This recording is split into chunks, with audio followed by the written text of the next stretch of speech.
Assalamualaikum warahmatullahi wabarakatuh. Nama saya Mulisin dari kelas Sistem Informasi Reguler A 2018. Dalam kesempatan video kali ini saya akan menjelaskan mengenai rangkuman dari tugas-tugas pada mata kuliah Manajemen Proyek Sistem Informasi.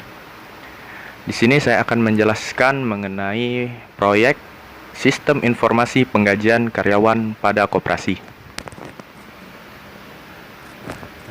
Baiklah, di sini latar belakang dari sistem ini adalah terjadinya permasalahan pada penghitungan gaji karyawan saat ini karena masih menggunakan cara yang konvensional, yakni cara yang masih manual dalam penghitungannya.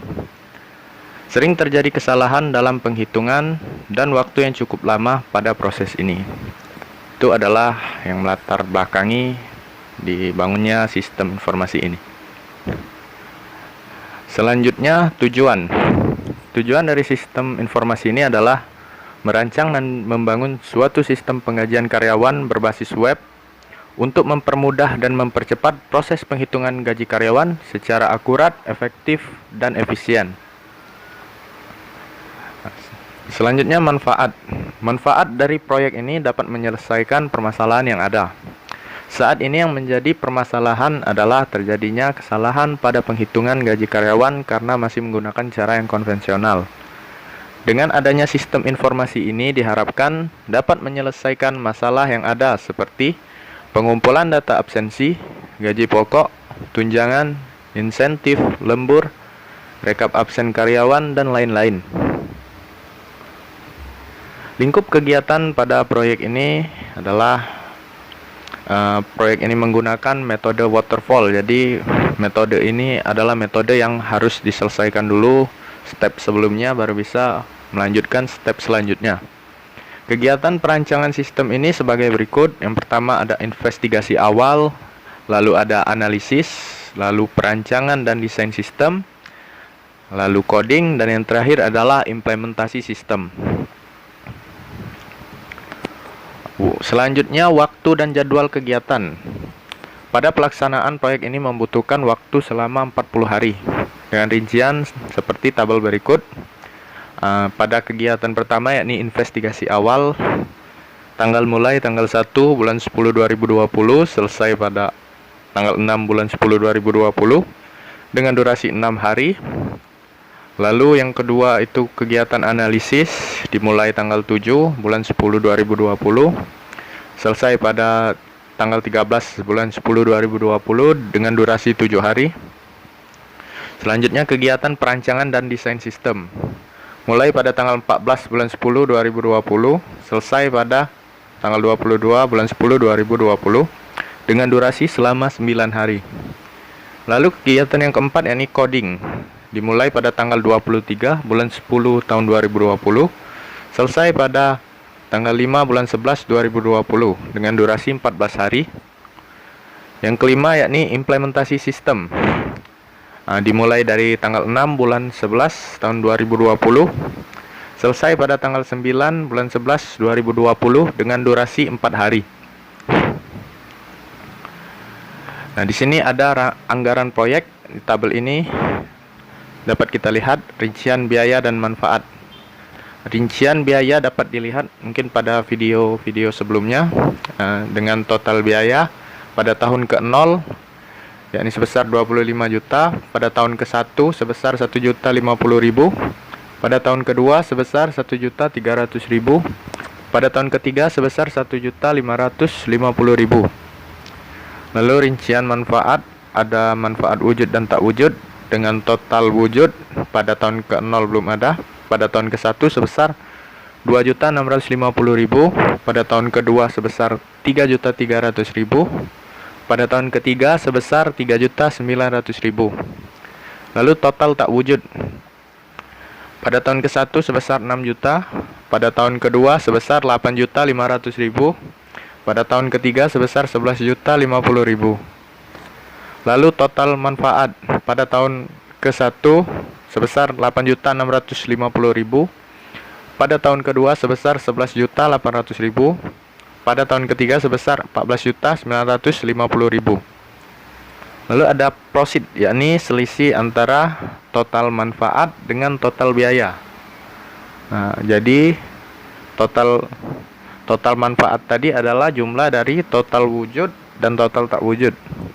Jadi proceed pada tahun ke-1 sebesar 7.600.000, pada tahun kedua sebesar 10.500.000, pada tahun ketiga sebesar 13.400.000. Nah, jadi itulah mengenai anggaran proyek pada sistem ini.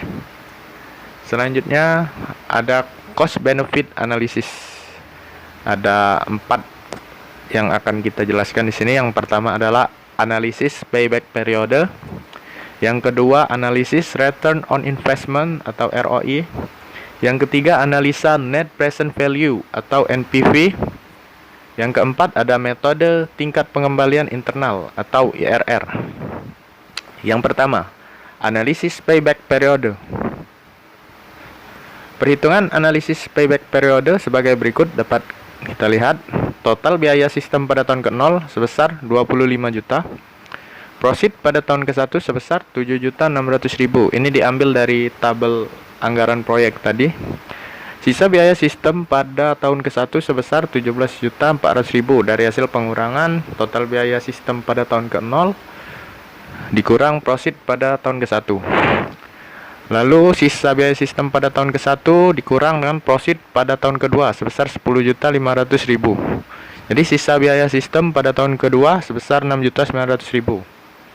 Rumusnya adalah sisa sama dengan 6.900.000, yakni sisa pada tahun kedua per sisa pada dibagi sisa pada tahun ke-1 dikali 1 tahun, didapatkan hasil 0,39 tahun. Sehingga payback periode sudah dapat dicapai pada tahun kedua. Adapun secara detailnya adalah 2,39 tahun. Dapat disimpulkan bahwa rancangan sistem ini mencapai titik impas atau break even point pada tahun ke-2,39 tahun. Artinya sistem ini mulai mendapat keuntungan pada tahun ketiga.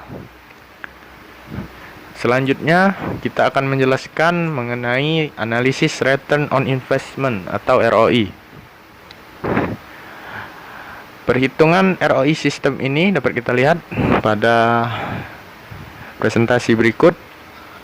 Biaya pengadaan sistem pada tahun ke-0 sebesar 25 juta. Pada tahun ke-1 sebesar 1.050.000.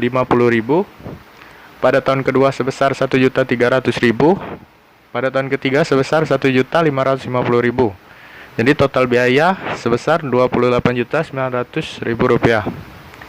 Sedangkan total keuntungan yang dapat kita lihat total manfaat pada tahun ke-1 sebesar 8.650.000.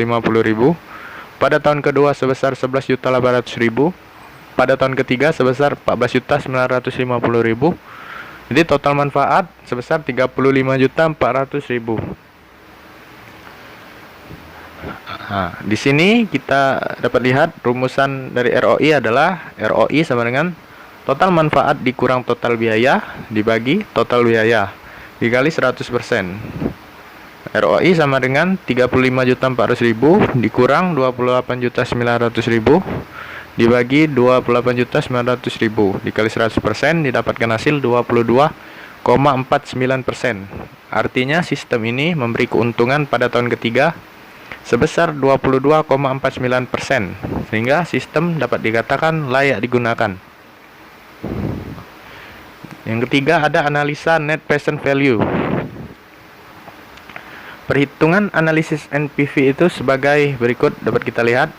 NPV sama dengan negatif nilai proyek ditambah proceed 1 per 1 plus I% pangkat 1 plus proceed 2 per 1 plus I% pangkat 2 plus proceed 3 per 1 plus I% pangkat 3. Nah, apabila diaplikasikan pada penerapan sistem, kita menggunakan misalnya nilai dengan bunga diskonto 10% per tahun, maka NPV sama dengan negatif 25 juta ditambah 7.600.000 per 1 plus 0,1, yakni 10% tadi dijadikan bilangan desimal pangkat 1 ditambah 10.500.000 per 1 plus 0,1 pangkat 2 plus 13.400.000 per 1 plus 0,1 pangkat 3. Hasil yang didapat NPV sama dengan 654.395,2. Dari hasil perhitungan ini dapat disimpulkan bahwasanya jumlah keuntungan yang diterima sekarang oleh perusahaan pada tahun ketiga apabila sistem ini diterapkan yakni sebesar Rp654.395,2 atau NPV lebih besar dari 0, maka proyek tersebut layak dilaksanakan. Dan yang terakhir yakni metode tingkat pengembalian internal atau IRR. Metode ini mencari tingkat bunga yang menjadikan jumlah sekarang dari tiap-tiap prosit yang didiskontokan dengan tingkat bunga tersebut sama besarnya dengan nilai sekarang dari nilai proyek. Misalnya tadi kita menggunakan NPV dengan I1 sama dengan 10%, maka kita gunakan dengan I2 sama dengan 20%. Nah, jadi yang 0,1 tadi kita ganti dengan 0,2, didapatkan hasil NPV 2 sama dengan negatif 3.620.370,4. Jadi nilai NPV bila menggunakan I sama dengan 20% jadi negatif. Nilai NPV negatif.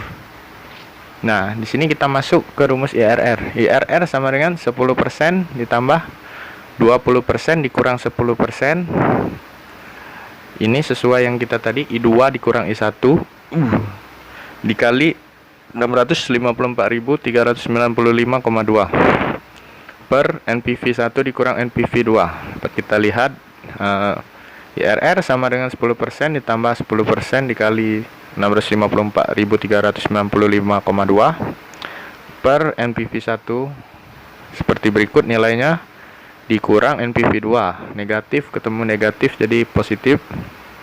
Bawahnya IRR 10% ditambah 6.543.952% dibagi 4.274.765,6. IRR sama dengan 10% ditambah 1,53% sama dengan 11,53%. Jadi IRR-nya yakni 11,53%.